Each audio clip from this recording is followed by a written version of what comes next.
What's wrong with you? Cheese crackers. Bam, we're live. Hiller, we can't wait for you every show. Motherfucker, you're right. Next time I'll be here on time.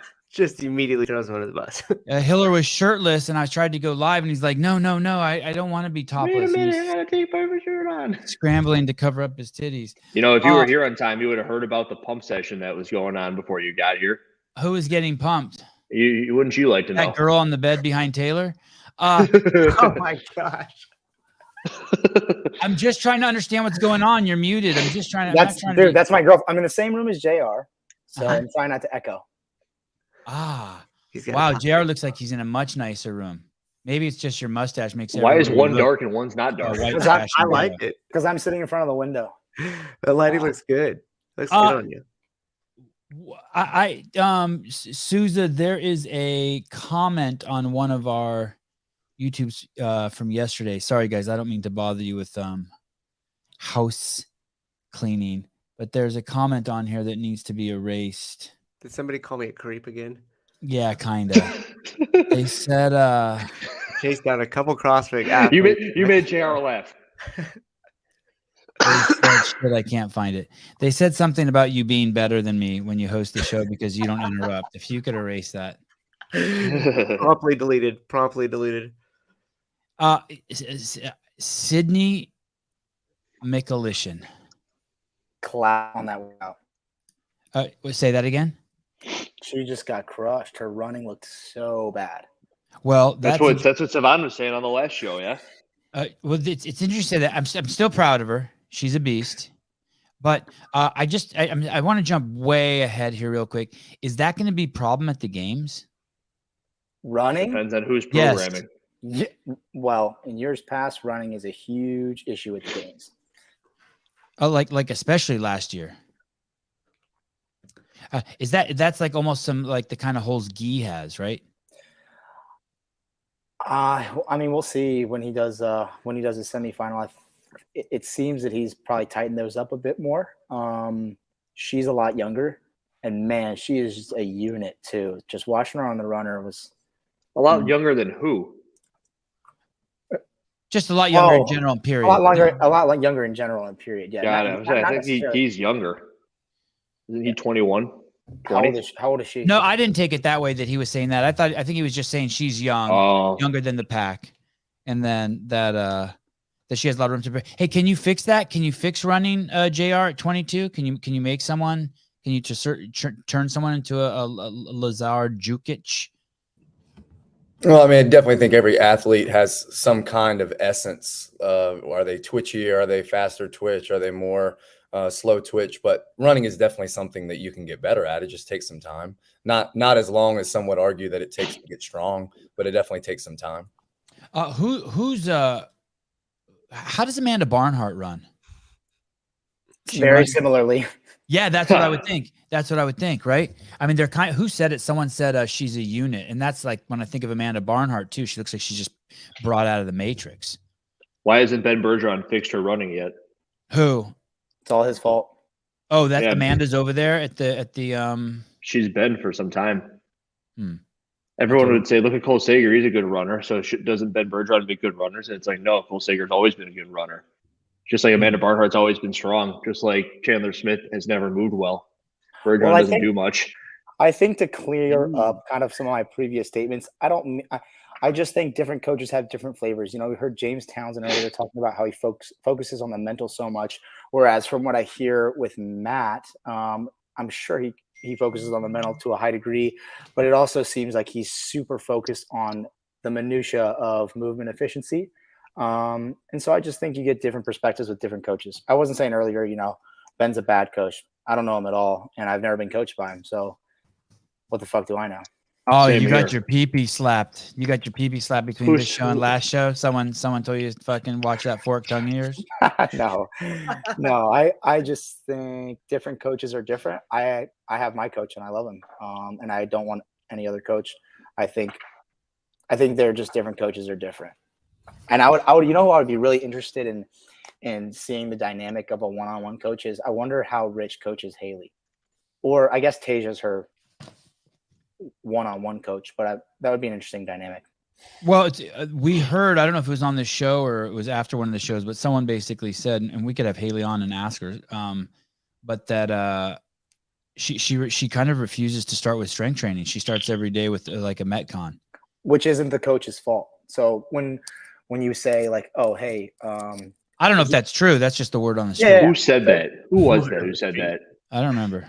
Well, if it was written in a bathroom stall somewhere. It was written in a bathroom stall. I heard a rumor. No. Well, to that point, it's like, you know, for James Townsend, who I'm sure he's got a high degree of confidence in himself, but say like, oh, can you fix Haley? Well, if it's just technique and she's coachable and she wants to fix that technique, then sure. But I would make the assumption that she's probably on some really good strength programming. She probably has some very fit individuals who move very well coaching her on efficiency, and it's probably to a degree, how much of a step back is she willing to take to get stronger? Sorry, I'm a little slow to the game, but Amanda and Sydney are both with CompTrain. Oh, so maybe Sydney does have a running coach, and her running coach is Amanda Barnhart. Damn. I don't know if they coach each other, but you're onto something. Okay. I lost my notes, unfortunately. Well, it was a technical error. Susan, you're up. No, Susan just lets you guys talk. Alexis Johnson, did you guys see her throw her belt? I'm going back to the teams back from this morning, event 4. She gets off the pull-ups. She does, was it 10 or 20? Was it 20? 20 pull-ups. 20 pull-ups for the team. And then she goes over to where the dumb tank is, and she throws her belt and it flies in the air and goes 2 lanes over. Did you guys see that? So first, let me ask you this. Why would you need a belt in that workout? Is that for the shouldering the D-ball or the sandbag? Are you talking about the individual event? No, sorry. I'm talking about the team event. This young lady here, when she got off the pull-up bar, she had a weight belt and she threw it and it went flying 20 feet in the air as high as the rig, 15 feet in the air, and landed 2 lanes over. Did you see that shit? Like if her competitor would have been there, would have And Rich was commentating and he was dying laughing. He was like, oh, she's never going to live this down. And then one of the other commentators, I think it was Sean or Tanya, was like, hey, isn't she going to need that belt? But she just left it. Did you guys see that? If you could find that, Souza, that little section. Remember, you're trying to play it? Fuck. Are you going to risk it? Never mind. Is that worth it? No. We don't want to. Oh, yeah, dude. You just have to mute it. Just mute it. If she slapped somebody, it might have been worth it, but I don't know if a belt toss is worth that strike. Rich was commenting the team event. I thought he did a damn good job, and I thought that Sean and Tanya Wagner integrated great with him. By the way, that's I love Tanya Wagner. I think she's great at what she does. Did you guys listen to her commentating? Yeah, she's amazing. Fantastic. Yeah, you like her, JR? Yeah, I think she's really good. And her and Sean are seamless, and they brought Rich in really well too. Did any of you guys even watch any teams? Be honest. I won't tell anyone. I watched Mayhem towards the back end, okay. But I missed the belt toss that you're talking about. Yeah, I didn't see the belt toss. So we should probably bring it up on the stream. Yeah, if we can, if you can find it. I'm poking around for it. Okay. Just post it on your Instagram story, and everybody who wants to go see it can go click on your Instagram story. I need God, that background for you is so good, Taylor, with the black and just how fucking albino. You're almost translucent. Right? I can see. Take the head off. Even better. Can someone explain that team event to me? Like, when does the next guy get to go? It's 4 people do the exact same workout, but I couldn't figure out for the life of me when the person behind you gets to start going. I believe you're talking about the synchro chest. Nope, never mind. Okay, I'm not caught up on that workout. The workout was you ran, and then you did I think wall balls, and then you did pull-ups, and then you pushed the torque tank, and then you did the D-ball, the shoulder, sandbag shoulder, and then you jumped across the finish line. But I couldn't figure out when or why or what triggered the next person to start. Like, did you have to cross the finish line? Was it just when you touched the D-ball? No. I believe they're waterfalling the runner. Yes, and in one of my comment sections, Froning spoke about how there should never be a waterfall workout in a competition like this. What does that mean, waterfall? So that means it means that after the first athlete completes the run, then the next athlete starts the run. And when they finish, the third athlete starts the run. When they finish, the fourth athlete starts the run. You're basically at the mercy of the person in front of you. Go ahead. You're at the mercy of the person in front of you on the runner. So you want to get them way out ahead and pray to God that they're keeping ahead of the person who's second, who's third. And then you want your ringer at the end to be able to keep up as close as possible to the third person. It's usually how a waterfall workout works like this. Who brought the torque guys? tank? Who brought the torque tank back? There's no torque tank on that workout. Oh, there wasn't on that one? No, okay. That's why I'm so confused with what you're saying, because I thought you were talking. Yeah, sorry. I'm conflating the two workouts. Okay. All right, great. Well, I enjoyed the event. I thought it was cool. They had once again Sasha Nieves do the ringer, as Hiller called at the end.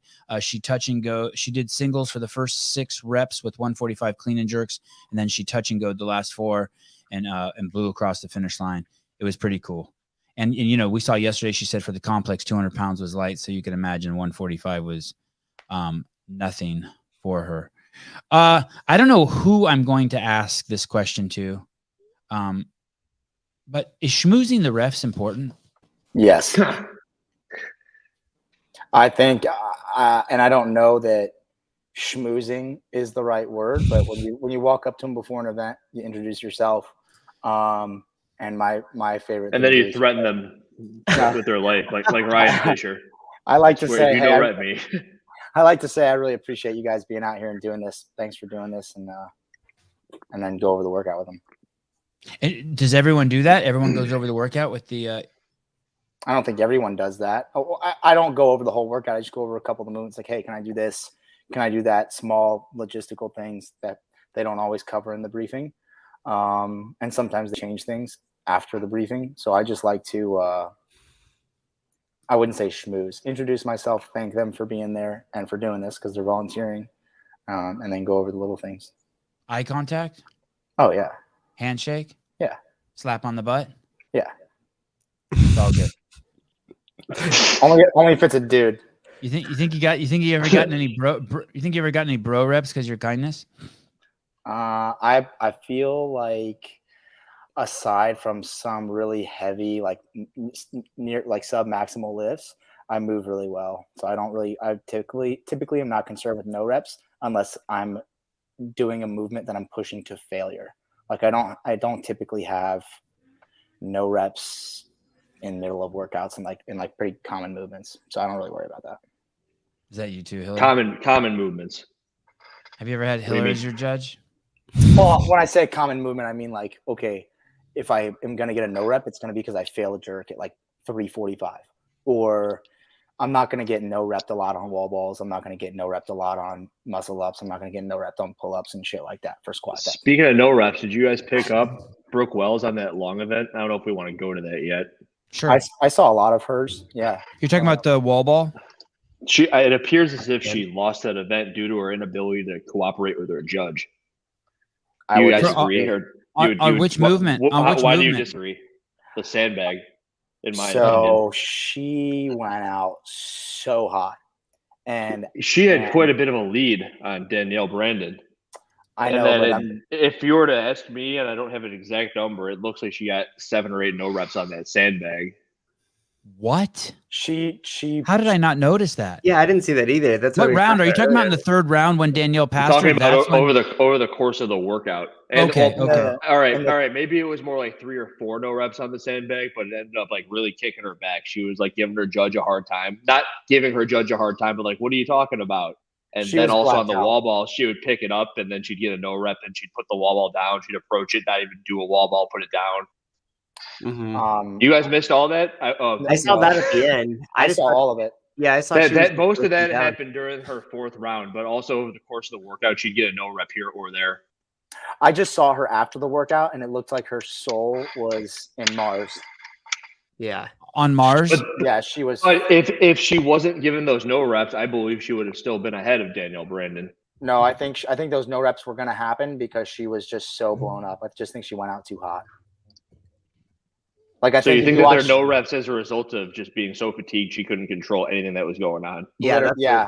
Because what it looked like to me. Because she one time Brooke was spiegling some reps. She did one wall ball, I think, on her 4th round. She like did a wall ball, and on the way down, she caught the ball and it like pushed her back, and she like caught it and took a couple steps back, and that was a 14-pound ball. So I saw that too. She was messed up. And what was interesting was underneath their lanes, like Danielle Brandon's lane and Brooke's lane, they had the markings of like where their feet go. Did you guys notice that? Like they came up in chalk and stood there, did a few reps, and then they marched where their feet were at. And I looked, and a lot of the other women didn't necessarily have that, or at least not to what I saw. So she knew where her feet were supposed to be planted. It's not like she lost it. So I just think that was just utter breakdown at the end of the workout for her. Which, and I'm not talking shit at all, because I blew up at Grand Games, but I think that's why she lost the workout, not because of the no reps per se. I think the no reps were a result of her losing control of the throttle, so to speak. Yeah. JR, what do you think? Yeah, so it was really interesting. Before that workout, we were trying to figure out where the sticky part is, right? In a 25-minute workout, where can you lose it? Where can you win it? And although we saw no reps on wall balls all the way around the board, every heat, male, female, everybody was getting them. Some athletes more than others. We can all agree that, like we say, not all reps are equal, like a double under and a clean and jerk at 225. Not all no reps are equal either. If you get no rep on a wall ball and you're like, dang, and you just keep going, or you drop for a second, you pick it right back up. You get no rep on a sandbag clean, depending on the method that you're using to do it, that's not just a 1 to 2 second penalty, but that's also the time it was going to take you to rest and do the next one. So now it's compounding. And we saw the separation in the workout be for a lot of heats who was able to go touch and go, but go touch and go because their ability allowed them to, and not because they were just trying to get a lead in the first 2 rounds. Because when you saw Mitchell Stevenson, he was able to hold touch and go 2 sets all the way through 3 rounds. He was able to do that and hold on to that. And we saw Saxon do the same thing. And we saw some athletes start out touch and go and then rest for 15 seconds before the next rep. Which round was, which heat was Mitchell Stevenson in?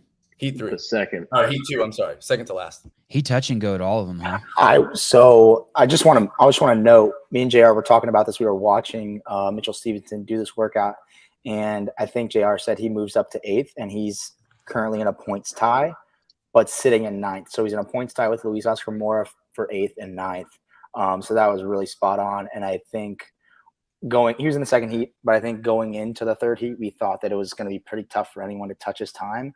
And man, is Saxon Panchik impressive. And I would really like to ask Scott what he thinks about how his brother's looking, because he just looks like a different athlete.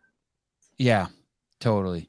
Freaky. Okay, so let's go back to a couple of those things we talked about before. The lines were mentioned that were on the ground. The commentators on the play-by-play were saying that those lines were a technique athletes use when there's not a wall, because when there's a wall in front of them, you can get a visual of how far you are from the wall. But since there was no wall and it was just a target up ahead, they went out ahead of time and drew lines. JR, have you seen that before? Is that common practice? Yeah, what I think of when I see that is something most people do on bar-facing burpees. When they do them for lots of reps, a lot of times you'll put 2 X's on either side of the bar so that you don't get too far away from the bar, but you also don't get too close to the bar to where your head is on top of it, because generally that's a no rep. So maybe you saw some teams at my gym did that for their line-facing burpees on the team of 4, just to make sure their hands are in the exact same place every time. So it's smart to do on a wall ball when there is no wall, because depth perception plays when you got that clear target you're going for. Good visual clue. Yeah, we talked about depth perception this morning. It can get weird if it goes sideways. Danielle Brandon, when you were saying all no reps weren't created equal, that was a great description. But I was also thinking of this. The difference between missing your target when you throw the ball versus not getting enough depth. I don't know what the implications are of that, but there was no question ever that Danielle Brandon got depth. I was thinking the same thing. And with Brooke, I as a ref, I wouldn't have no repped her, but I didn't see a single one that went below parallel, just from the angle of the cameras. I mean, I'm not down there. So what do you mean you wouldn't have no repped her? I'm a bro. I'll bro up the fucking rep the shit out of Sousa, Brooke. you're in again. Sousa, you're in. I'll bro rep her all day. He's just a counter, not a judger out there. Yeah. 1, 2, 3. I judge her smile, not her depth. But it doesn't. From the camera angles, we see that there's, and we used to see that with Josh Bridges. And the truth is you see with a lot of people, it's. I don't know if if it has to do with their hips or whatnot, but it looks like their hamstrings like hitting their calf and they bottomed out. But Danielle Brandon's figured it out, and God knows she must have calves and hamstrings that are in the way like everyone else. Part of it has to do with ankle flexion. So if you have a great ankle flexion, you don't have to rely on hip depth as much to feel like you're going deep in the squat, even if your heels stay on the ground. But if you want to ensure you're hitting below depth, you need to sit back into your hips when you squat. So what do you guys think? Do you guys agree with me? What did you guys see? Yeah, so our view was our view was from the back of the athlete. So the athletes were facing away from us when they're doing their wall balls from our vantage point. Right. So we were seeing them from the rear. Right. And I can just say there may have been 1 or 2 in all the heats get no rep for depth, but what it appeared like was that everyone was getting no rep for ball height. Okay. So either we couldn't see clearly from our camera angle, or it just wasn't one of the stronger pieces of criteria. But at least there was consistency, which I do appreciate. Okay. Here we go. I want to talk about the dumb tank for a second. That's something I thought of. So this is the big picture. This is a huge problem just with society in general. It's fascinating to me how fucking stupid this piece of equipment is, and the fact that there's trust put into it as it being some sort of equalizer across the board. One of the things that we talked about early in the week is that the dumb tank was being used to get rid of the argument that lanes may be different, that the grass may be wet, the grass may not be wet, it may be more sticky here, something may get caught on a mat here, sleds push differently, right? That was one of the arguments why you use it, because you would have a consistent weight across the line. I mean, that's not the reason why I think it's dumb. I think it's dumb because you're not rewarded for your effort and it's not a competition piece. But have we ever seen these things be calibrated? Is there some sort of calibrated meaning? I know what calibrated means, but I don't think that they have ever been used long enough to need calibration. They have that little lever on them. There's a lever. And I understand that, but you want me to trust that all of these things require the same 15 pounds of press to start getting them to inch forward 1 centimeter at a time, or whatever. I'm just making that up. You sound like someone who doesn't trust the government. But I don't trust the fucking grass at the stadium in Carson. No, fuck you. This is fucking ludicrous. It's ludicrous to me. Do you trust that the weights are all the same weight? I do, but this is a machine that I know nothing about. The pieces are inside. Don't get me wrong. I'm saying I bet you they are all right. But once again, you're putting these things into. Let's say one of them wasn't calibrated right. Let's say one of them did take an extra 15 pounds of pressure. We never fucking know. We wouldn't, but we also don't know the sandbags have the same amount of weight in them either. Some look smaller than the others. But they could easily weigh those. They could. Yeah, you're right. So if you say, how do you calibrate those? I know how those are calibrated. Yeah. How do you calibrate it? Yeah. I'd like to know the dumb tank. How do you calibrate it? I know how. How? Well, I don't think they're calibrating the magnetic resistance, but it's tire pressure. So if there's anything off, in my opinion, for any of those, I don't think it's the resistance in the sled, but if you see some going a different direction or veering more to one direction, I think that's likely due to tire pressure, not to the magnetic resistance. If I'm holding on to both of my boys, each with one hand like this, and they're trying to run away from me, and one of them starts to cry, I don't be like, oh, I'm squeezing this one harder with this hand than this hand. I just look at him and go, you're a pussy. And then what do they say? But how am I supposed to know? I don't have my hands calibrated. I'm just saying it's a competition, and the arguments around this thing infuriates me. As far as, like, you're really pissing me off that I'm watching such a great event with such a fucking moronic piece of equipment right in the fucking middle of it. I was talking to Susan before we came on that it was almost down to the torque tank in that final event for the men. Like they're fortunate that Saxon was able to get through it and finish, but it was almost like who's going to inch the torque tank that doesn't even matter. Right. The finish line.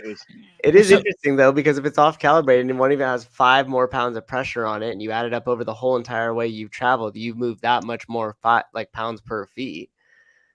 I don't know how they're calibrated all though, but I see the point you're making, Sevan. I was trying to say, like, how do you know they're all pushing the same? How do you know that? Go ahead. I was just gonna make a science reference. There are probably a lot of things that you don't understand that work and that are real, but just because you don't understand them doesn't mean they don't work. Well, but understands everything. But I can at least in my own head be like, hey, I understand that this sled moved faster because the grass was wet there. I have no idea what's going on inside that fucking metal box that's out there, and it's just the I don't like it. But anyway, are you claiming like a Tom Brady Deflategate deal where Saxon Panchik actually went out there before the event and tampered with his machine so he beat everybody? I saw Scott fucking hobble out there and fucking take WD-40 and fucking super lube the inside. And then he also like to the air pressure. And you see what's really going on is Torque Tank's going to see this and they're going to be like, we're going to prove him wrong. Let's send him 3. And then 3 free Torque Tanks are going to show up and you're going to see the branded on the bottom and then you'll know why we've done this. Hey, I'm not hating on it as a training tool. Who's the moderator? Get this fucking guy Ethan out of the comments. Why? Who's Ethan? What is he saying? I don't even. Ethan. I don't see an Ethan. Oh, there. I saw. Taylor looks skinny. Oh, you were so serious, Taylor. That was good. Like, I know that was good. I was like, holy shit, this is gnarly. Okay, so I agree with you, Ethan. So JR is just has proximity bias. He is thin, right? He's like a saltwater fish. He turns sideways. You know what JR's got to do? He's got to take the computer and tilt it over at him so we can see Taylor from a different perspective real quick. Brooke Wells comes off of the pull-ups, jumps on the torque tank first, and when she does that, I'm thinking there's psychological implications there because once you get on the torque tank, you're telling everyone behind you, you cannot pass me until we get to the bags, right?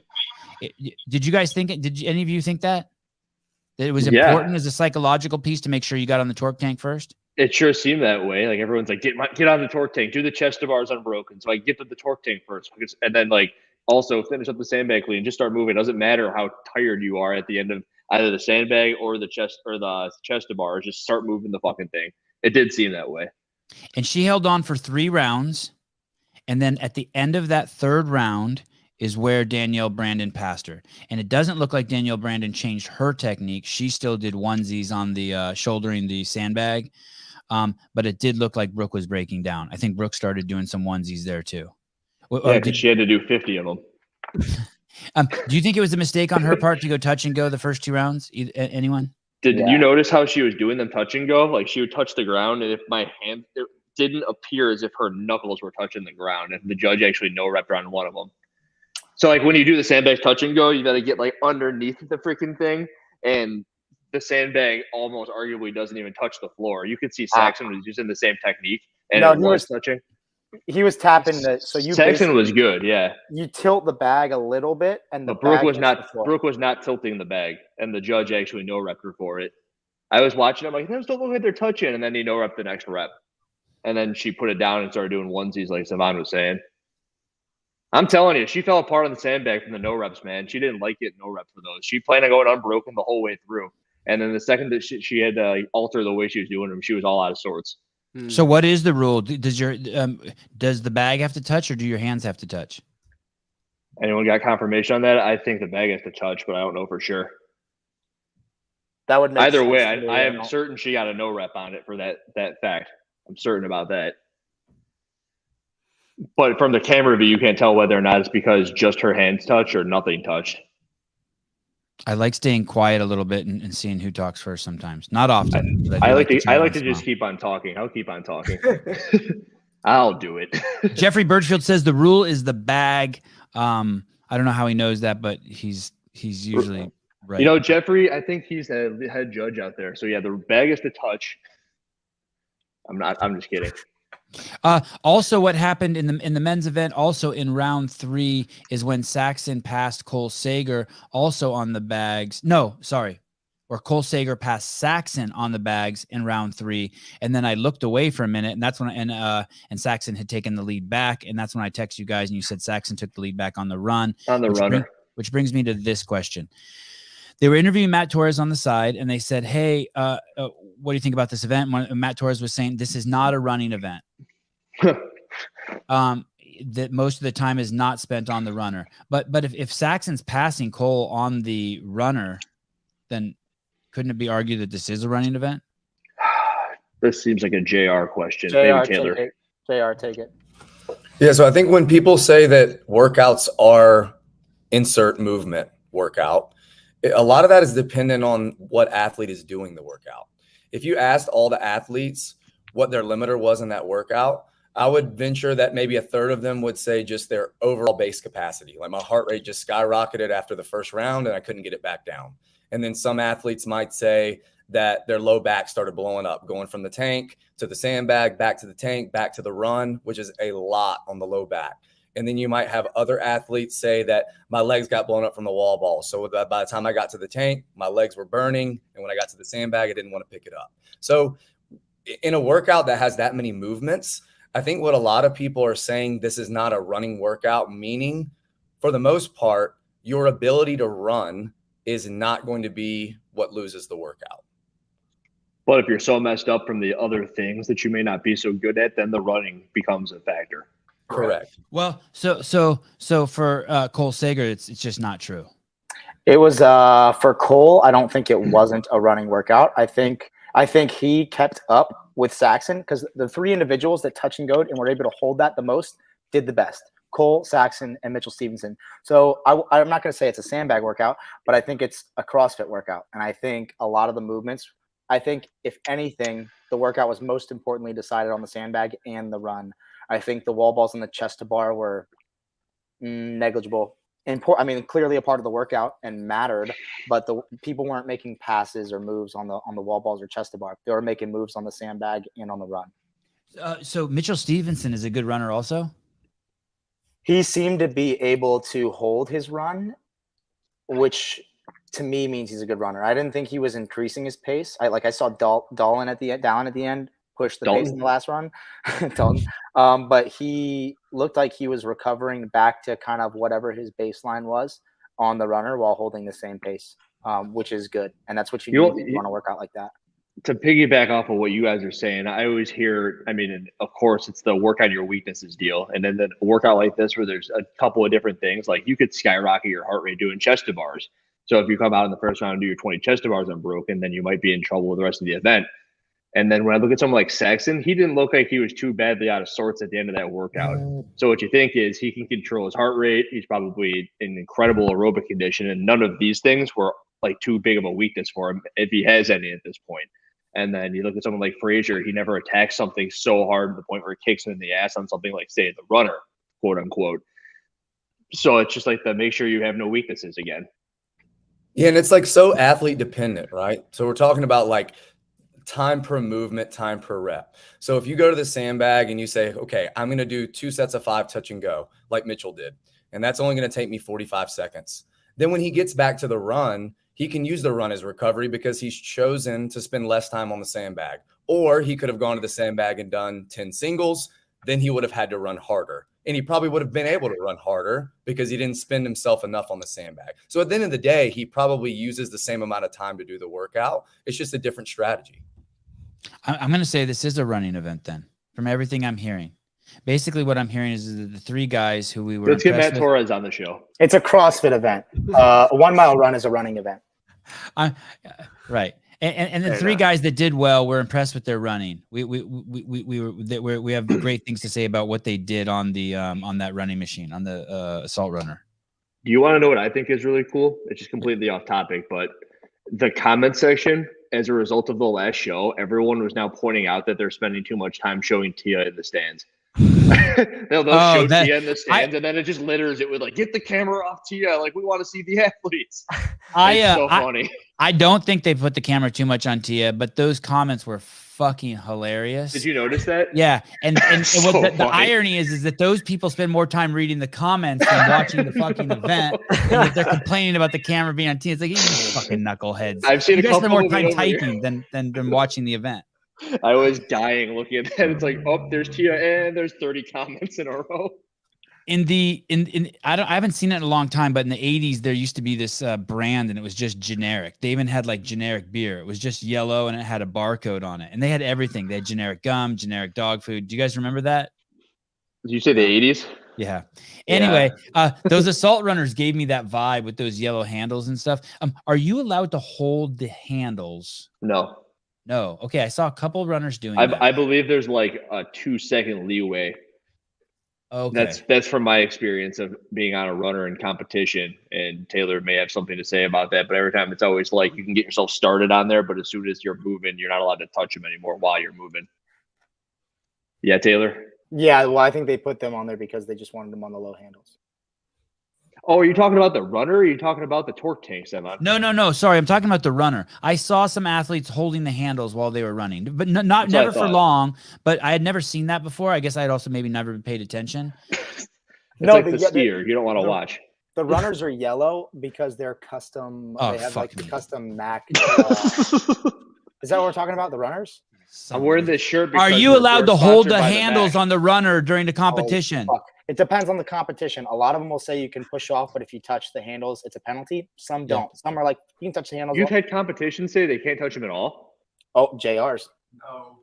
That is incorrect. That is incorrect. In both years of our competitions, the rule has been you can have your hands on the handle for a 1/1000 count, and then if you do not release the handle, you get added 100 meters to your distance. 100 meters? Yeah, fuck me, right? Why? So like, I've never run that far in my life. Yeah. They're trying to really incentivize you not to use that. Is it because you could get it pushing and get it moving quicker, easier? What would be the advantage of putting your hands on the thing?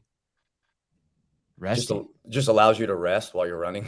I use it as like a fucking propeller, like the NOS in Fast and the Furious. It's like you like get yourself going. Tommy Marquez wants to know, can you grab onto the judge's love handles?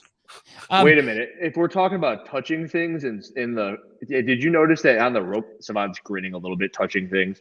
Anyway, the rope climb event where they're doing the circle of death, I couldn't believe that an athlete went up to the athlete who was trying to finish up their 9th or 10th round and like touched her.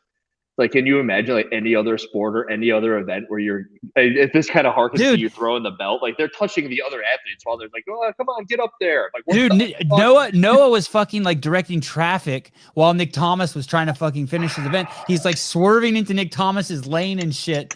Seriously, it looked like he was about to break into a rave. I'm like, Noah, you might want to scoot out of his lane a little bit. Adrian Conaway just put up a post about that. It's like, what do you guys think about it? And then their Sam Dancer's like, get the fuck away from me. And then a couple of other athletes. I thought Noah also said something in there, which was like, I'm just trying to, like, yeah, I get it. Hey, and only one person can go and only one person can touch you when you're competing. Who's that? Noah Olson. The rest of you get the fuck away. Noah's a good dude. He can do what he wants. The rest of you creeps. Say something more creative than that. No. The rest of you creeps. Yeah, just Noah's the only one who's allowed to. I agree. Okay. There it is. Yeah. There you go. There's the comments. Sam Dancer, worst nightmare. I mean, but you know what? Like, that's the reason to do it then, just to go fuck with them. But it's the touching or getting in their way is just nuts. Chase Ingram, hate that. Been that guy. Oh, Chase, you haven't competed since 1974. Pipe down. The fuck you know. Jared Stevens, he'd rather get his head cut off. I agree. It's like when someone beats the shit out of you, do I really believe that you want me to do better? Like, you wanted to beat the shit out of me. This is what you fucking wanted. Don't cheer me on. I was talking to Alexis about this, and what I think was there was one point in history that this was okay, and it was the first time it was ever done. And after that, everyone probably looked at it and goes, you know what? That was a really good look for that athlete. I also want to have a good look like that. And it became ingenuine at that point, with the exception of Noah Olson, because I actually think he wants to be doing it. But every other athlete's like, all right, guys, chill the fuck out. Hey, man, that's the L1 culture, though. Yeah. Are you telling me every athlete's an L1 athlete? No, but if they're not, they should be put down. During the frame, when they still had Fran as the workout there, you'd have the last guy come and everybody would like crowd around them and stuff, and they would bring people in on purpose for that. You know who's a level one who really surprised me? If everyone hates it, why are some still doing it? Good comment. Jason's a level one. Hopper's a level one. He got his level one. That makes sense. I got something to say about Hopper, but I want to go back. I want to finish talking about Kelly and one more thing about the handles. So why doesn't Taylor know the rules at your competition? Because I don't put my hands on the fucking runner. I run. Ever? Yeah, but you were so adamant in saying that you could do that at JR's competition. No, I said that you couldn't put your hands on the runner because you would get a penalty after you start yourself. Like that? Yeah. But why don't you know the rules of JR's competition? You said you cannot put your hands on it. JR saying you can for 1/1000. What? I was speaking in absolutes, and he corrected me on the minutia. I meant that, like, if you touch the handles while you're running, you get a penalty. So I should have clarified. I didn't clarify. That's probably really loud. It was nice. It was a nice demo. Kelly Clark and Brooke Wells both did what they needed to do there. The commentators that were sort of presenting it that just from the narrative of what Brooke needs to do, which kind of shows their bias a little bit, but and I get it. Brooke's a big name, but Kelly Clark was also able to stay in the game by taking fourth. Kelly Clark looks good. She's looking good. Do you think she's going to finish the weekend in the top 5, Kelly Clark? I mean, she's a masters athlete. She's a masters athlete. Two more events, Turbo Tunnel and Hardcore Parkour. Man. So Shelby Neal didn't do well in the rope climb workout, and that last workout's muscle up. So I guess the only other person I would figure that could overtake a Kelly Clark or take that 5th spot would be Shelby Neal, but it has to come down to that muscle up thing. I think Shelby's good at muscle ups. She's good at muscle ups, so not rope climbs. It's possible, but legless, usually there's some sort of correlation, right? Yeah, but she's also look at her other finishes. I mean, I think we'll know a lot after this 5th event.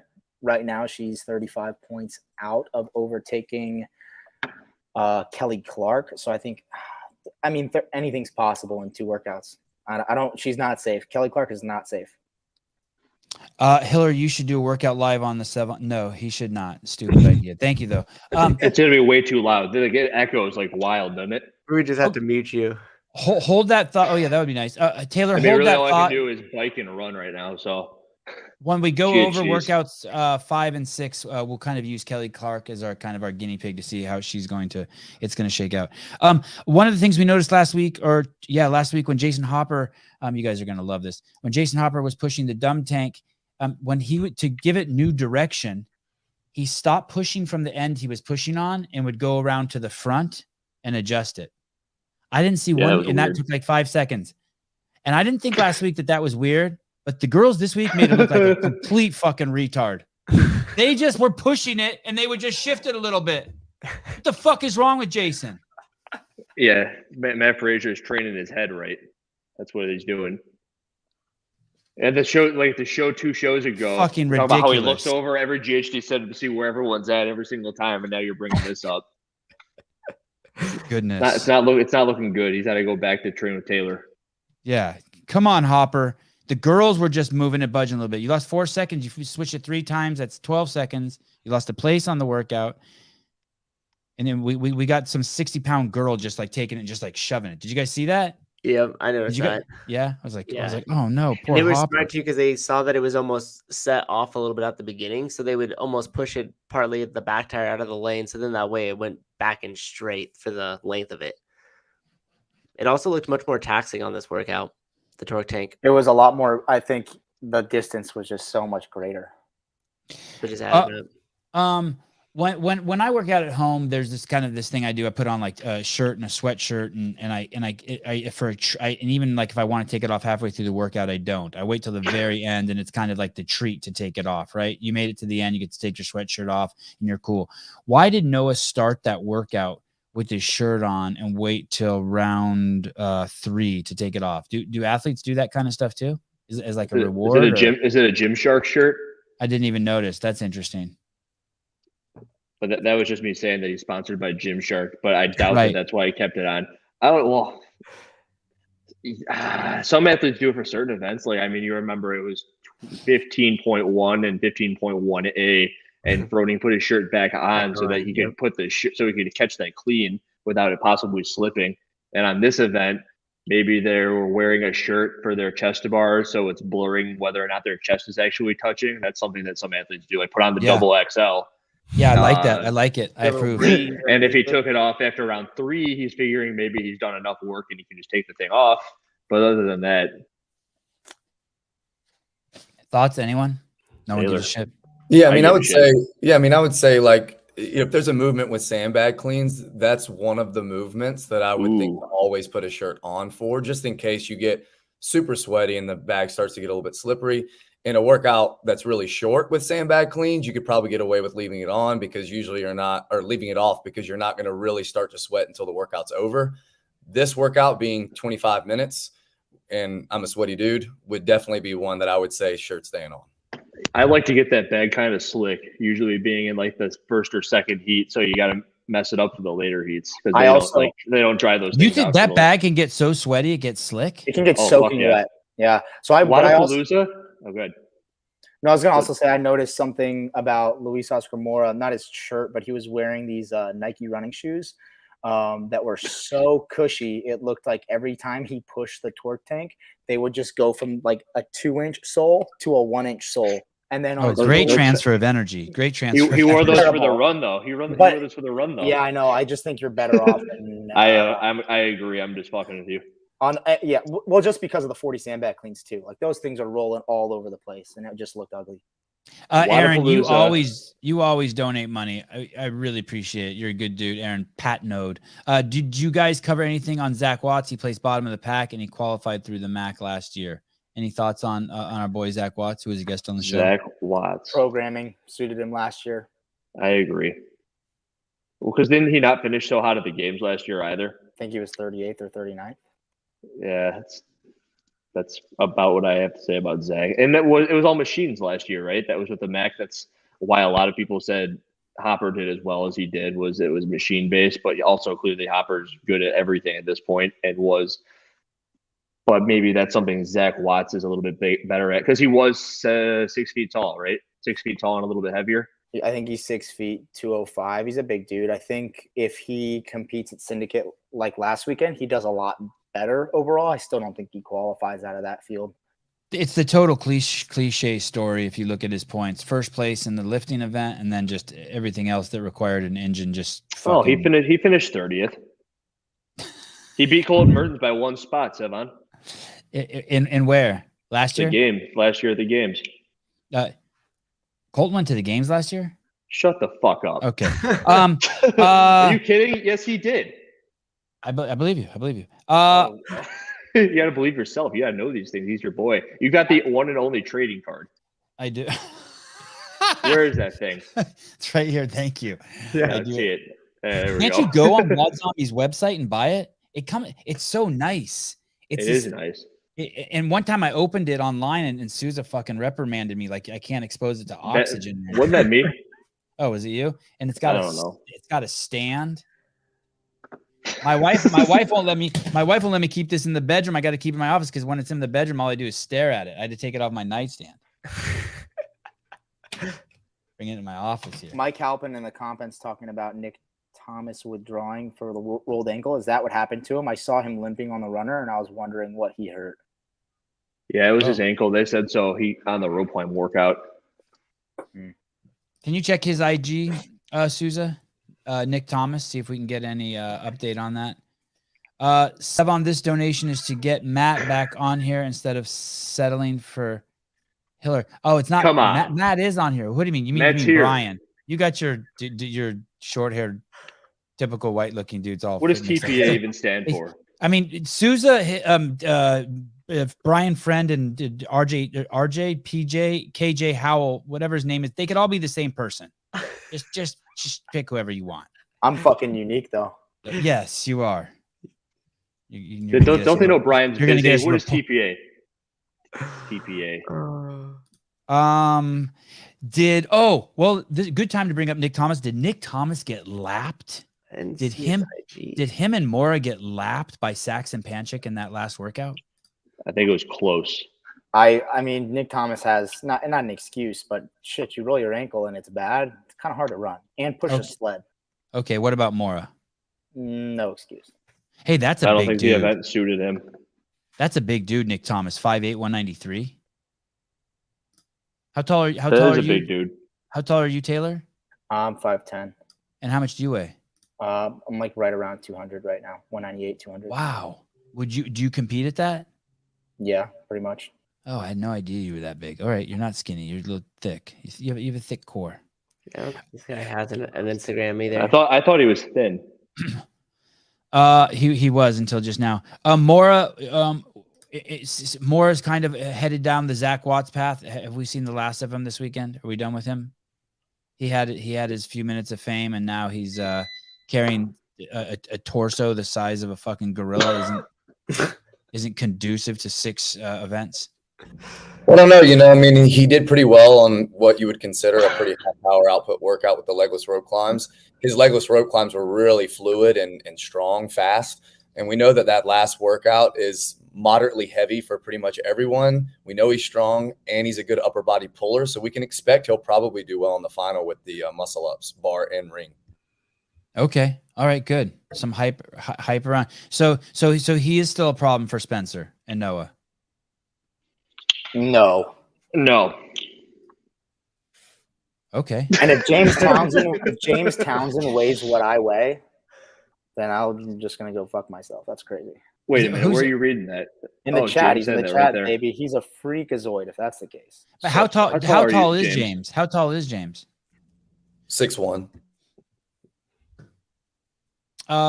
I can't wait to talk about how Raptors beat Adams and how Griffin earned his place to the games. I can't wait to see what this week holds for the Z score. Is he talking about CrossFit? Is this NBA he's talking about? This is Tyler's analytics on everything. The Raptors. That's an NBA team. 6 feet tall. 200. Damn. Going back to the power lean. Going back to the runner, Cole did say in his interview that the sort of the anchor of his performance on that event was pacing the run. So making sure that you didn't come out too fast on the run or go too slow that people passed you. I was just told I talk too much. I'm waiting for someone.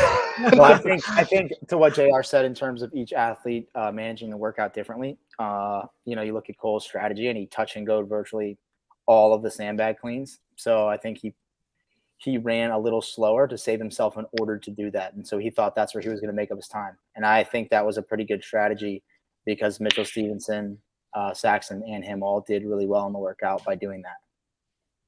Did any women finish that event? No. What are your opinions on that last event before we move on to tomorrow on that last event and also that only one athlete finished it? Did they know? Did they make something that would be impossible? Do you think that they had anyone test this? Do you think Wilson Pock had anyone test this who passed it, who finished it? Taylor? I'm sure he had people test it. I don't think he had anyone test it that finished it. I think he had Hunter McIntyre test it. And he finished it in 20. He finished it in 19 minutes. Yeah, I mean, I'm sure he had someone test it, and I don't have any problem with a tight time cap, especially in a workout like this. If it's a workout where, because the time cap was so tight, you missed seeing the athlete's ability to test a skill or to test something really vital in the workout or a part of the test, then I think the time cap's really important. But I think in a long grinder like this, you just don't want to be out there for 30 minutes, but you want to make it hard. And, plenty of athletes got back to the sandbag in the 4th round. Plenty of athletes did 30 sandbag cleans at 150. I think the test tested exactly what it needed to. I love the time cap. JR? Yeah, I mean, I was just thinking about the discrepancy between the male and the female scores, and something we can consider really a couple things. I think at this point, a lot of people would argue that a 100-pound sandbag seems to move easier for higher level females than it does for males. Okay. So that's kind of like advantage female. But also I think until this year, at least talking to some athletes, not a ton of people train 14-pound ball to a 10-foot target. Maybe not as much as they should. We saw it in quarterfinals be something was kind of a big separator on the shuttle run workout. And also I just think that if you look at the breaks on wall balls, the no reps on wall balls, it seemed to just demoralize some athletes comparatively to the males that just took their no rep and kept moving. Boys are cool. Hiller, and then Scott will ask you the same question. Hiller, were you okay with the time cap? You're okay with only one guy finishing? I have a conspiracy theory. Okay. It's that they got a last minute sponsorship by Torque Tank, and the event was actually supposed to be done without the Torque Tank push, and they're just like, fuck, where do we throw this in? And they put it in right there, and the event would have all been done under the 25-minute cap, and all they would have had to have done is jog to the sandbag and jog back to the runner. But that's more running. Who knows? Conspiracy theory. It's probably not true. I like it. I'm going with it. Scott, what did you think about that last workout? You loved it. Your brother finished. Yeah, that was cool. It's just special watching both those guys in the same heat. Very difficult being a spectator, I will tell you that. That's new. I don't have a voice. It was not trained and prepared to scream as much as I just did. Scott, I didn't get as much love from these guys from this genius analysis that I gave earlier today. Maybe you can give me an attaboy for it. We saw your brother come out and lift heavy. Check. We saw him then grind. Check. And then in the third workout from yesterday, we saw the super competitive edge of him, side of him. All the boxes check now. It's like, there it is. That's that thing that like you see that Vellner has or that Medeiros has. Like he 325, chase down anyone in a little bit of a grind or longer Metcon. And then in the sprint, hey, I'm no matter what, I'm crossing that finish line ahead of you if I'll sacrifice my body. Are you, I'm sure that you've known he's had it, but are you seeing it come together more than ever this year? What are you seeing when you look at Saxon Panchik? Yeah, I'm really proud. And I'm just seeing the pieces come together. And I think that he's always been a very smart athlete. He's like a sponge. Anywhere he goes, he's a great listener. And you can see it, like even when he talks and we go through some of the events and we're talking through things. And he actually gave me some tips last week and was talking to me about some of the events that I had and just things I could just tell that I know he was hearing at times of just like coaching cues or just things to be mindful or like watch out for the rope. Okay, never mind. Yeah, he didn't tell me that. Sorry. But are you really impressed? Like I'm really impressed. Like we're all like, oh shit. Like I mean, obviously we have proximity bias right now because we're watching him, but we're like, oh shit, he's gonna get on the podium this year at the games. Like we're already feeling it. Yeah, I mean that's great that you're feeling that. I don't think he's thinking much more than the next event.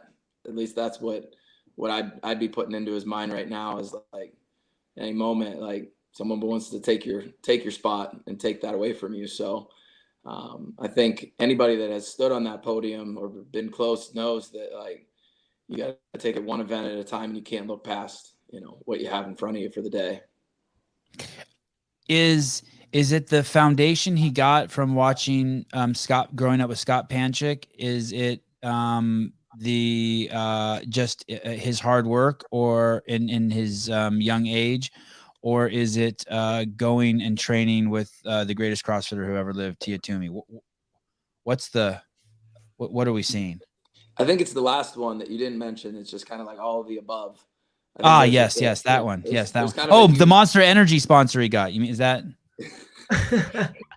I know. I think there's a lot of factors that go into making an athlete, from just the mental side and just along with the experience. And I think the experience is one thing that I just see.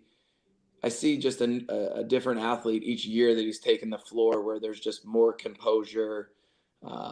Maybe that's part of being a dad now for him, or maybe it's just, the years that he's put in and the repetitions he's done where like there's certain things I think as an athlete that when you're new and brand new to those moments, you're thinking about those things. And when you catch some momentum, like he's catching this weekend, you're not thinking about those things. You're thinking about one thing only, and you're thinking about winning. And when that's the only thing that you need to really focus on, it almost starts to take a little bit of stress away. But, the people that haven't been on a competition floor before, or maybe it's their second time on the floor, they're thinking about the things that they've done in the past. They're thinking about events that maybe they're thinking about them too long that maybe went well or didn't go well. And I think it's really important. One of the things we've always talked about is just having short-term memory, like take a moment, enjoy the win, get over the loss, and it's time to move on, and you take it one event at a time. And I think that's just the mindset he's at. He's got a really good head on his shoulders, and it's kind of it is showing this year. Whenever anyone will give one of my sons, I have twin sons, and I basically have what your parents have. I got one boy You call and them then two the other. twins? The twins, yeah, the twins. The twins. The guys, I call them. There's Avi, King Avi, and his training partners, and King Scott and his training partners. And so if someone were to give one of my boys, let's say a quarter, the first thing out of their mouth would be to the person, "Thank you. Could I get 2 more? Because I got brothers." They're always thinking about their brothers. It's nuts, right? You think if my brothers both make it, I could ask for a spot too. And they really don't want to do anything ideally. They will, but separate from the 3. They're like so tight. So if you get mad at one of them will even come, well, you can yell at me too if you want. Like they're always got each other's back. And a couple weeks ago, or was it last week, when we saw Luka Jukic struggling, we could tell that it was visibly bothering Lazar. Even when he won, you could tell he couldn't enjoy it. He was struggling with that. Is there a component of that with Saxon? Not that Spencer's doing poorly at all, but that he's just not. Is it hard for Saxon to enjoy it all together when he has to like keep an eye on his brother too, and vice versa, and the same for you? Like, is there like do you guys feel that and you kind of have to push it away? Is it you have to always battle that? Yeah, I think maybe early on, and this is again comes back to like just getting repetitions, and you get repetitions in with your brothers on the floor. Like we've been at regionals together before. We were at Wadapalooza in January together, and I think when you get repetitions on the floor, it almost becomes a second thought, like those types of situations. And I think this year and this event specifically, I've really noticed maturity from both of these guys where they just seem laser focused on what they need to do. And that's something I'm really proud of, even more so than like the performance. Like I know they both have the physical capabilities to be an elite athlete, but at this semifinal part of the season, a lot of it is just comes down to execution and just having that clear mindset going out on the floor. And that's what I'm seeing I'm especially seeing it with Spencer, because I'm working closely with him this weekend. So I see that like change. That's a whole new athlete than he was last year out at the West Coast Classic. And I think I see the same thing from Saxon as well, as just this evolution of who they were last year. And I think as an athlete, it's really important to continue to evolve, not just with the sport physically, but in your mental preparation, your demeanor and how you carry yourself off the floor, on the floor, and everywhere in between. Can you pull up the men's leaderboard? There was an event where Spencer dives or does a baseball slide, and on one hand you can be like, it talks to what you're saying. It's like, holy shit, there it is. And he beat. Well, I'll give you a good example. Okay. He from the West Coast Classic, he slid across the finish line at the West Coast Classic with Cole Sager, had the chip on his left foot, and this time he had it on it. He made sure they put it on his right foot, so he knew what foot that was on. So it's just like little details like that over the course of a weekend make a really big difference, especially when everything's all said and done and you look back and you're like, man, like if I would have had one more point. Look at Will Morad sneaking in last weekend. And one of the things that him and I have been talking about this weekend, I'm just like, listen, in every event, you have to fight for every point. It's not just about who's winning, who's in second, who's in third. Like you got to fight. Sometimes you might be fighting for a 15th or a 20th. And that could be the difference between you moving on. It's not, I think a lot of times people are like, oh, I need to fight like to win and be in first. But like, there's going to be events that go well, and there's going to be events that don't go so well. And in those moments, of the events that are not going very well, that's what's like, that's the separator between the people that I believe go to the games and the people that don't. Is like, this is a moment right here, like this is an athlete that is ready to go to the games, and I believe it's going to happen. Man, that's an incredible picture. That is, I don't know who took that, but that is awesome. Yeah, that is really cool. Who is that? Is that Mora next to him diving? Who did he beat by that split second? I think that's Mora. Hey, what's Moore look like in person? On TV, he looks like he's just like a torso of a 400-pound man on a pair of sticks. He doesn't look like a 19-year-old. I can tell you that. If that's, I'm pretty sure that's I didn't look like that at 19. Man, is he 19? He is I yoked. think so. Yeah. 23 on his profile. I was like, holy hell. Oh, is he 23? Yeah. Okay. Someone told me he was 19. I feel like. Does he look like he's 23 at least? When you come into the sport at 19, you stay 19 for a long time. You're just like a teenager forever. I was just talking to my brothers about that. I'm like, how old are you guys now? They're like 25. I'm like, what? I still see you as the two little kids I used to wrestle at the same time. The torque tank, do you have any feelings about it? Do you have any thoughts about it? They're paying to get into an event. I don't know. It seems silly to me because when you push it harder, it gives you more resistance. So you get punished for pushing it harder, which just doesn't make any sense. Like, name me one thing that you go faster in and it doesn't benefit you. Like, that does not make any sense to me whatsoever. The antithesis of competition, right? It's the training tool. Yeah. I mean, and it's, it's kind of, it makes me feel like one of the other things I don't really like a lot are AMRAPs, and there's nothing like that this weekend, but like, you get punished for being fitter. Like, it just doesn't make sense to me. That might be the only thing I can think of that would be, a comparison. And I feel like with the events, especially at semifinals, I mean, that's the only way they get sponsors is to have, you get big sponsors. And Torque Tank, I'm sure they sold. I tried to get one last year and I couldn't get one. They had sold out afterwards. So they're paying money to get onto TV and get into these events. And we as athletes just have to figure out how to use the tools. But I had never seen a Torque Tank push on the main site, which to me, that's not a CrossFit thing. So I've never seen a devil press either. So I'm going to go ahead and say that one because I'm not You're not a big fan of the devil's press? No. I mean, if you want to put it in, fine. I think I can, manage to do what I need to do. But I've just, until it's on CrossFit.com, it's not. That's what I always thought. What devil's press is just the burpee with dumbbells in your hands, right? Correct. Yeah. Well, plus the snatch. I mean, it's like a weighted burpee. So the closest thing that we've done to a devil press was a burpee sandbag clean over the hay at the games. Like, that's kind of a similar movement.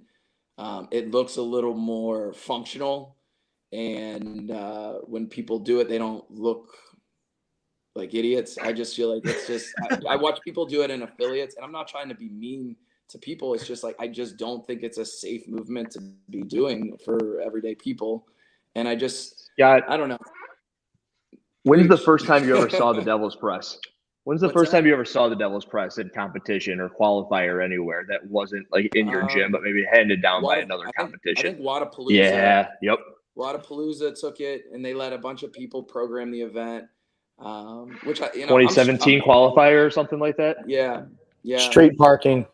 Julian Alcaraz is who developed it. But I guess my whole thing is like, I always thought like the cool thing about us being on the floor was like, these are things that people could look at and relate to. Most people aren't going to have a torque tank or, even a devil press I don't see it on the main site. There's no benchmark. Like, name me a benchmark workout that has a devil press. I'll wait. I might see Greg tonight. I might see Greg tonight. I'll ask him what he thinks about the. They just came out with those new ones too. It's not in there. It's not in there yet. There's some dumbbell movements in there, and I'm very familiar with the new ones that they came out with, and I've done them and practiced them, and they have a very elegant layout to them, and I just think we've gotten a little outside of that. I've always trained and followed a lot of what's on the main site. I've lived in couplets and triplets, and it's been a big part of why I've been successful in the sport. But as you add more elements into workouts, you're starting to just focus on, you're not really testing anything besides just maybe like overall work capacity in some ways. If there's not something specific that you're like, hey, I want to see who can do this the best. And these other things are in there to really kind of just add some difficulty and maybe you call it sexiness to the event, but the focus, like I'd love to know like what the focus is on each event. Like if you went through, what would you say is like, what are you truly testing? And I could go through games events and I could tell you exactly what they're testing, which I don't see that from a programming perspective. Are you in communicate? Do you talk to Dave, Scott? I've like not regularly, but do you have his phone number in your phone? I do, yeah. So you could test him. You could text him. Like you could text him. You want me to tell him to get on? Can you send him a link, please, Scott? Have you heard any of those Ben Smith podcasts he's put out recently? Yeah, I didn't listen to the first one because I didn't want to go in with a negative mindset at all. Yeah, good call. So I was just like, you're gonna do it. It's it is what it is. But I listened to a second one on the way down here, and I thought he made a lot of really, really great points, and how the programming has changed and evolved a bit, and my training has changed and evolved to try to keep up with what they're testing and doing. And I have been doing a lot less lifting and a lot more machine work, which I think has allowed me to keep a lot of my strength. But the machines, it's just like the power output on the machine has just been. That's what Ben was talking about a bunch on his podcast, right? Was that he did an entire year of machine training. He didn't see himself get much better, and it was almost like he was ruining what he was good at, which was CrossFit, to get better with the machines, and then he didn't get that much better with the machines. Is that kind of similar for you, or no? I wouldn't say it's ruined me. I think it's my programming. Well, clearly it didn't ruin you because you're a monster still. Yeah, there were some other things that did me in there, but I think that the programming has changed, and I think the athletes even that you're seeing are changing alongside with it. And we kind of saw a shift, and Dave's talked about this before. I've heard him talk about, how he's gone. Everybody was like, everything was really heavy early on. Then he was like, all right, now we're going to go light and long. And there was kind of this shift, I felt like, in the season, but we never really got outside of like who CrossFit really is. Like I there might've been a few events that I like thought were a little too cute, but for the most part, we were still testing, and you're seeing things that are measurable and repeatable, and we've seen in the past, and evolutions and couplets and triplets, which, like I said, you start adding in. I felt like the machines just had to be in there over the course of our weekend, especially.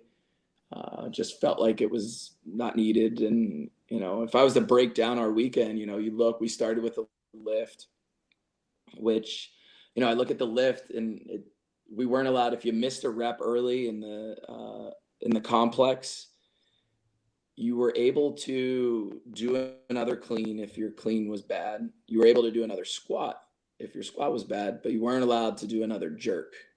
So like that just like seems a little inconsistent. Like if the bar drops on my chest and I can hit it, then let me hit it, because you are letting other people hit a clean in a front squat. So I don't know, just like a little consistency there. But I look at, hey, that's bizarre. That doesn't even make sense. Yeah, I heard that was different amongst the regions too. So like we all saw Tia do a fourth clean, which was allowed there, but at the syndicate, I was told by an athlete competing there that they were not allowed to continue if they received a no rep at any point. Yeah, we were told that if there was a no rep at any point, it did not count. And then I sat in the briefing with my brother, and they said that the first part. So like the consistency there is weird. Is weird. Not good. And when Boz was giving the briefings back in the regional days, they were very thorough, and your questions were answered. So I don't know if that's just like a miscommunication or what, but the second event then was obviously our biking torque tank. I was really proud of my efforts getting off that thing with the guys, and had been working all year to get off that first 30 calories fast enough that I didn't get crushed. But again, then you have this torque tank in there, and I don't know. Maybe I'm mistaken, but I didn't think that was very fun to watch. I can't Dude, see there being if you can't pass another competitor, I don't want to watch it. And there's no, do you know what I mean? Like every movement someone has to be able to pass someone, or else there's no point in watching it. Well, let me ask you, do you remember when Rich and I went against each other and I sprinted to my last bar to catch up for the bar facing burpee or front squats and bar facing burpees? Yep. And it was just like regionals 2014. Like those are fun.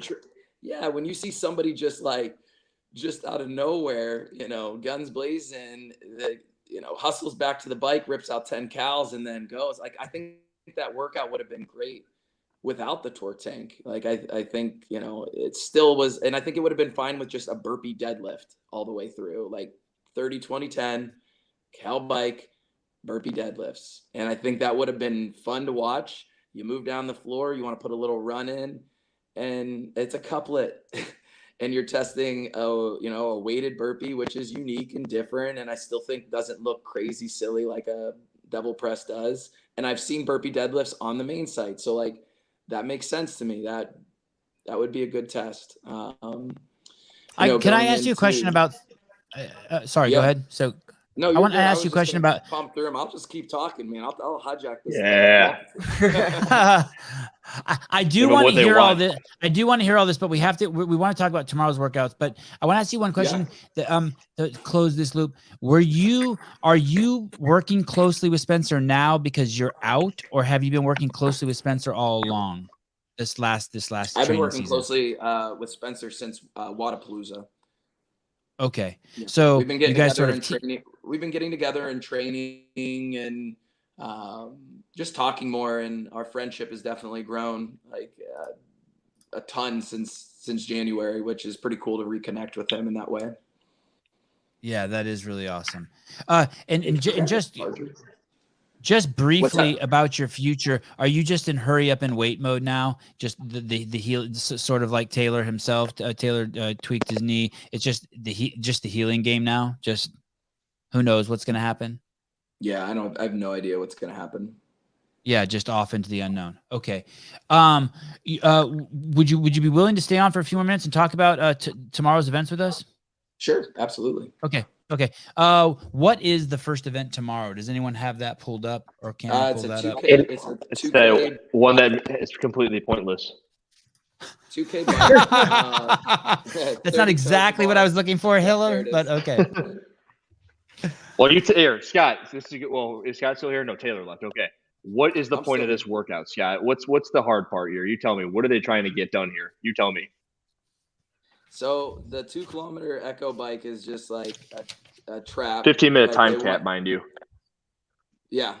Like the 2K bike is a trap. They want you to like push the echo bike, but the difference between 400 and 500 watts on the bike is maybe a few seconds. It's not going to be anything significant. I think you'll see most of the guys get off the bike pretty close. You might see somebody hammer it and then pay for it. And then you got a bunch of stuff testing your midline. I would argue that's what they would tell me is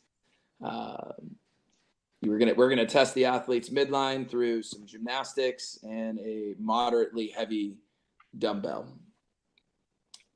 But the problem is I'm not really sure why like the rep schemes are the way they are, because I don't know if you're necessarily testing toe to bar in a set of 30.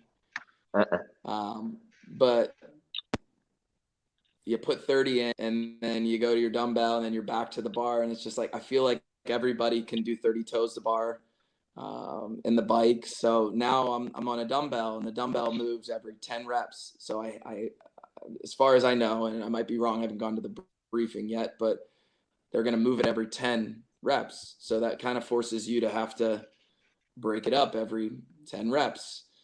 So it's just going to look like a bunch of people, and then you're on a burpee box jump over there at the end,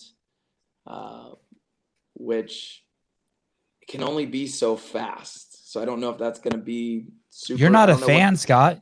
You're not a fan, I hear in your voice. Of the workout itself? Yeah. not totally. I'm not sold on it. How would you? So now my next question is, how do you think that it should have been done with the same movements, if you even care to give that opinion? Because I have a take on it. What I would have done is I would have gone 50 cal bike, 50 toe to bar, or like some sort of chipper where you just kind of chip your way through it. Maybe throw the burpee box jump overs at the beginning and throw the calorie bike at the end. Or like a down and back with the bike in the middle, I think is a good test. Do you know what that looks like? Did you compete at the Mayhem Classic? I did do that. So, remember that down and back chipper with the box jump overs in it? Mm-hmm. Yep. It looks a lot like that, but instead of the toes to bar, there were bar muscle ups in the middle. Yep. And I think that's one way it could have been done better. And also this year you were at Wadapalooza individual, weren't you? Yep. Did you do that workout where they had the devil's press? It was like 50 toe to bar, 50 devil's press, and every single person basically did the toes to bar in a minute and a half, meaning that the sets of 30 here are irrelevant. Right. Yeah. And so, that's like a perfect example, and well done on your side. That's like, sometimes I look at it, I'm just like, man, am I the only one seeing it this way? But yeah, no, I'm a weird man. I think if you had it as that 50 cal bike in the middle, and I think calories, like, I don't know why you got to get cute with kilometers. It just, like, that's just, you're trying to be cute. There's no way around it. But have you ever biked? And why do you say that? Because no one does that. Calories has always been the metric. That is the metric. It's just it's like the torque tank. I don't know what they're testing. Like, what do you really testing? Like, yes, you can get off a few seconds earlier if you push it really hard. And it's just, I think it's just more of like, hey, like, these guys might not know how to do this, but I just have a big problem because I'm like, showcase the athletes. Why do we want to give them things that they're like, maybe not like sure on? Like, you standardize everything, but like, we as athletes are always getting things that are like, and that's what the games is for. The games is the platform where we should be getting those, on a real bike instead, and you're on kilometers. Okay, that makes sense to me. But, why are we not just keeping things simple and elegant? I think that was the word somebody, maybe it was Ben Smith, who was using. He's just like, we've gotten a little away from, simple and elegant in that way. I think people need to go back and read the journals. I was going to say, it may have even been Greg Glassman who said it. That's what I was going to say. The Greg Glassman word. No, yeah. I did say this here. I did say this about this weekend. I said, my prediction, I told Tommy Marquez this. I said, my prediction was the people who took the top 5 in the overhead squat, handstand walk, GHD workout.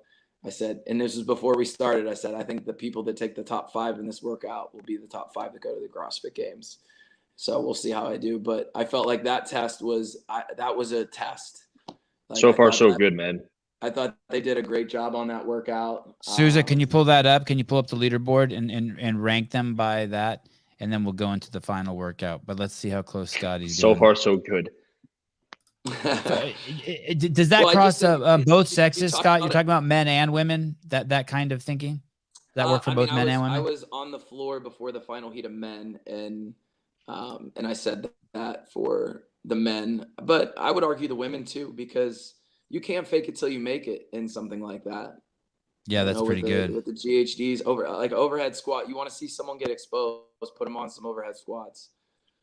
And it happens. By the way, it's interesting that Logan Collins is in this semifinal. Someone pointed out that originally he was at the Atlas Games, and then we had him on the show, and we whined a little bit about it, and he got moved. Which is really cool. He lives in Southern Texas. I mean, it's insane that he would have to go up to the Atlas Games. Okay, let's see the women. Damn, Saxon's good. Can you rank us? Oh, yeah. Thanks, Souza. Yeah, wow. You kind of know CrossFit, Scott. You kind of know CrossFit.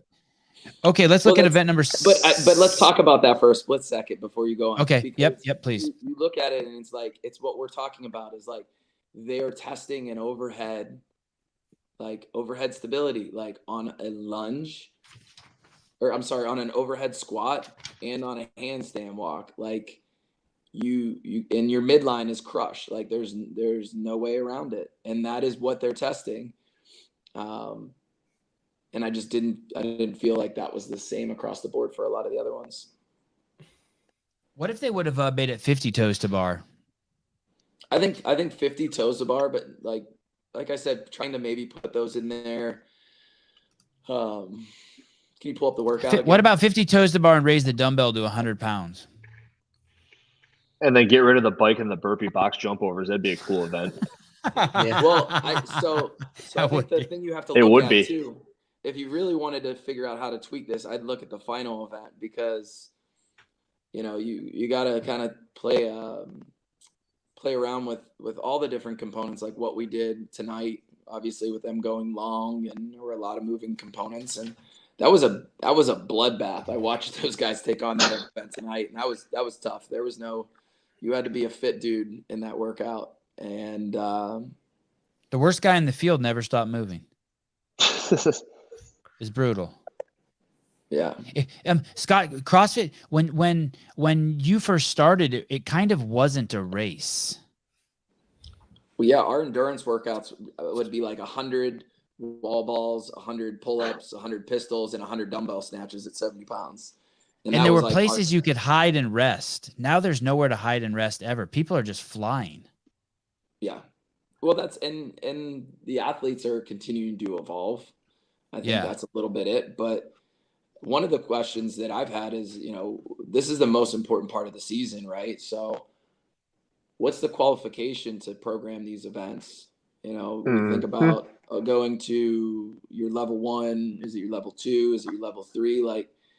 I look at the people that programmed for the Open and the games in the past, and those are people that have been around the sport for a long time, that know the methodology and the energy pathways. And I know have sat through course after course and taught course after course. And that's without doing the repetition. You either need to do the reps or you need to sit through some stuff and really be knowledgeable in the sport.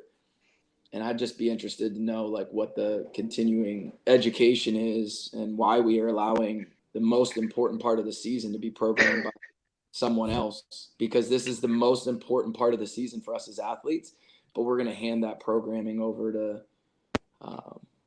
someone else. And I don't know of any qualifications. I don't know of any hoops. I don't know if you have to prove anything.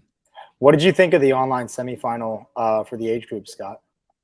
I thought it was unique. I thought it was classic CrossFit, and I thought it was well done. Yeah, I thought the Open was well done. I thought quarterfinals was well done, and it's changing. And I think that's one thing that people need to realize is that the Open is changing, and it's not a direct path to the CrossFit Games anymore, and it used to be. And now it is it's about bringing our community together and creating workouts that are accessible to meet the demands of any person that walks into our affiliates, which I think they did. And it made people excited and empowered people, and it brought brings communities together. And then, you go to the next stage, and now we're in quarterfinals, and we're starting to see some things show up. Still not everything that you would see at semifinals, but you're going to start seeing some things, and the right people make it through.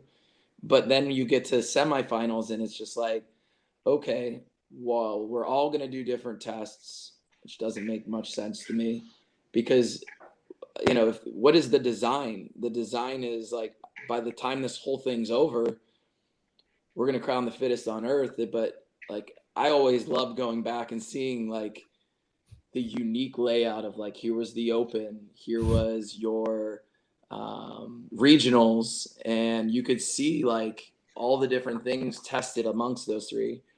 Now you don't get to see that, and I think they're missing out big time, because we used to bring who's they the events, CrossFit, everyone. I think they're missing the regionals. I'm a big believer in regionals. I thought it was a great bring back regionals. Yeah, we used to bring 50 people from our affiliate, probably, maybe even more than that, because we had, my brothers and Fee, and, we had a team, and we'd bring 50 people. And now I was week 1, my brothers are week 2, Fee's week 3.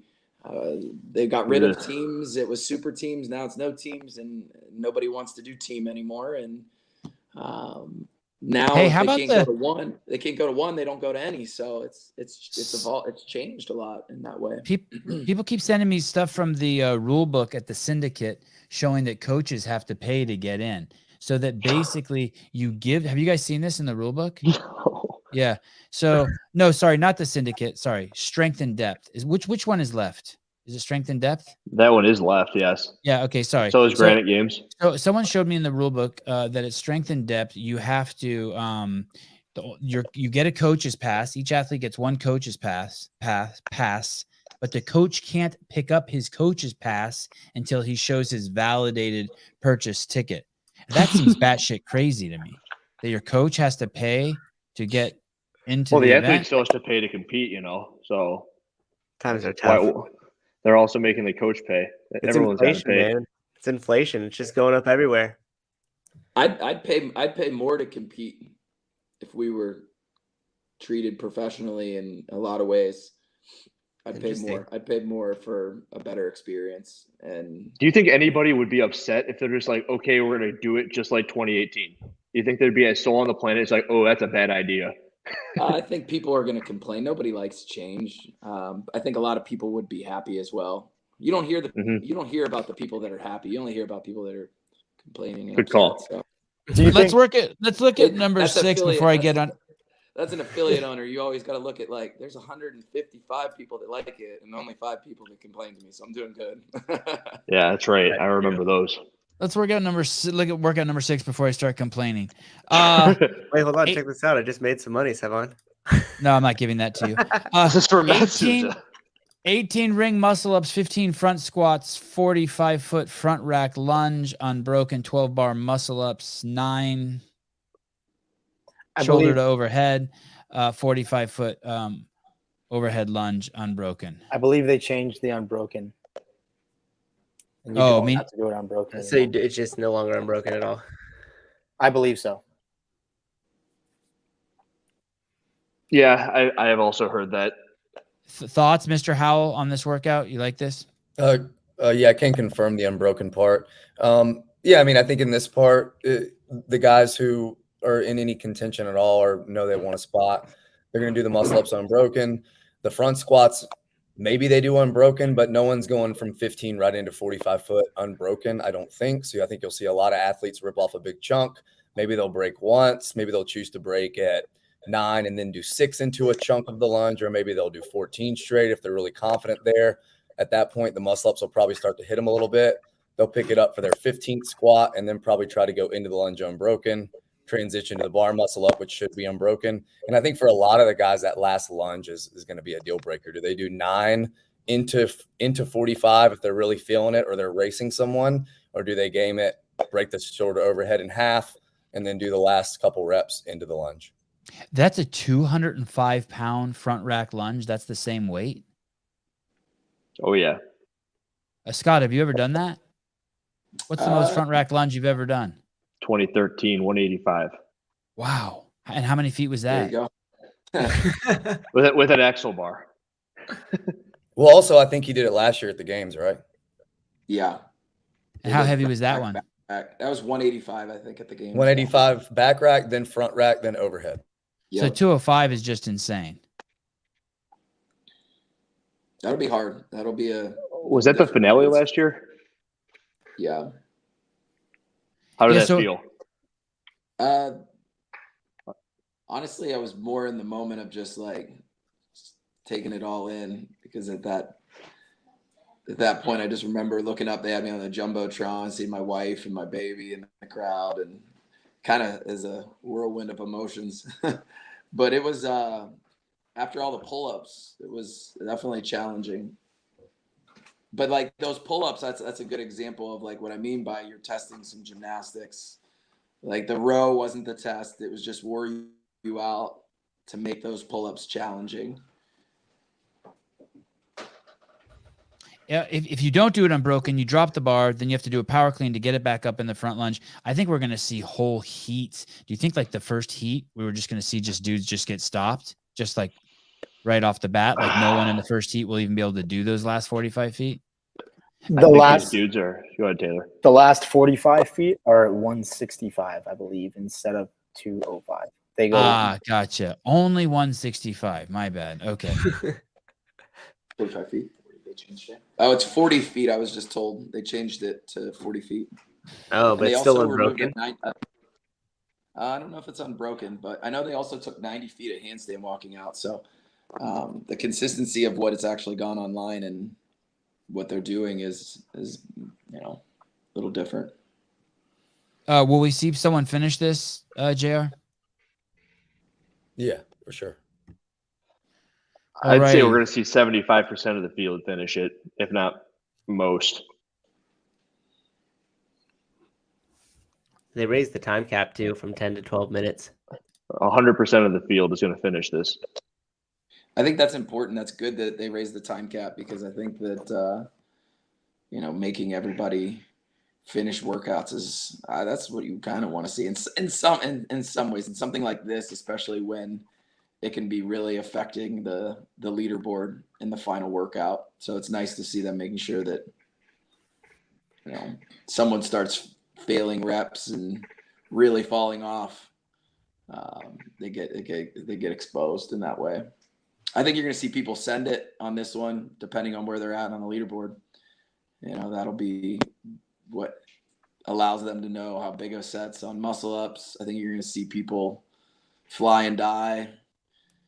You're going to see somebody hold on and do something incredible. So what Scott, about Noah? Can you pull up the men's leaderboard? I want to hear Scott's thoughts on Noah. What do you think's going on with Noah? You've known Noah forever. What do you think's going on with him? I think Noah is Noah's an athlete that when he gets some momentum, he's tough to beat, and I think he hasn't had any momentum yet. That's a good point. That's probably the best way I can say it. Like if he came in and that lift, obviously was heartbreaking, and then you go and sell it, and then back into the rope climb doesn't go that well, and he's not in a bad spot. There's 2 events left. He's not in a bad spot. If you were sitting in, look at Will Moorhead where he was sitting. That's where I would venture to tell anyone that's sitting just outside the top 5. Anything's possible, and you just got to keep it, taking it one event at a time. And Noah's someone that's been there before, and he'll ride the lightning on day 3. I can tell you that. Basically, there's 2 spots available, 2 or 3 spots available, and there's 5 guys going for it. Dallin and Saxon are pretty up there, but you got Cole, Tyler, Logan Collins, Noah Olson, and Spencer all fighting to get in there, and only 5 can go in there, and there's 7, and there's how many dudes? There's 3 open spots, and there's 5 dudes. Man, Spencer's never been to the games, huh? Nope. Man, is he hungry as shit? Yeah. Yeah. Is he right next to you, like just chewing on his arm?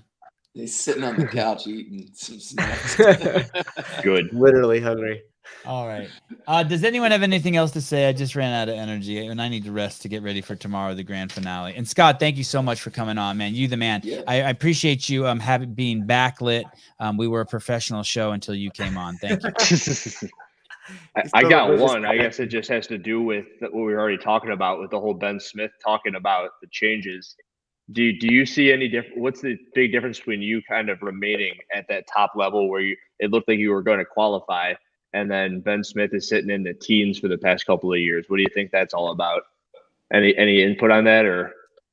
Obviously I can't speak about what Ben's got going on in his life and what his training or anything looks like. I can tell you that my training has changed every year that I've come back from the CrossFit Games. And I really believe that if you're not coming back and changing a few things, you're going to end up getting the same results, or you're going to get left behind. And part of that, it can be from just changing a little bit of nutrition, or it could be changing your the way that you're programming. And the biggest thing that I changed in the last few years is I've asked for more help. in areas that I don't feel maybe the expertise is there in specific energy pathways. So getting some help in those things has really helped me, I think, in the last 2 years. And I think a lot of athletes don't ask for help because you're vulnerable in that moment. But if you can see that as a strength and just know that it gives you the opportunity to take a step forward, then it's the right move to make. You wish you would have asked for help sooner in your career? Maybe a little bit. The sport's just always it's just always been kind of changing and evolving in some ways. I don't know who I would ask though, because the people that I trust are far and few between. Yeah. I didn't have that trust in anyone, and I think there's been more people coming onto the scene that have worked really hard to become experts in certain areas. And I think early on, I didn't see anyone that was an expert. The only people that I believe were experts were the people that were on the floor doing it, and the people that were teaching us in the level 2, level 3, all the way up through. Those were the experts. And I didn't trust someone like, the first athlete I ever trusted person I ever trusted to do any of my programming was Rich, and Rich has proven that, he's beaten me. So yeah, I trust you, Rich. You can go ahead and tell me what to do and I'll do it. So I didn't have anyone like that though. Good thing your brothers have you and everyone else, right? They got all the help they need. Showing. Yeah, they got some great people around them for sure. Yeah. Thanks, man. Someone said you should be the CEO. Someone said, I don't think Scott wants or has the time to clean this up. Oh, let me tell you, Scott has plenty of time. Okay.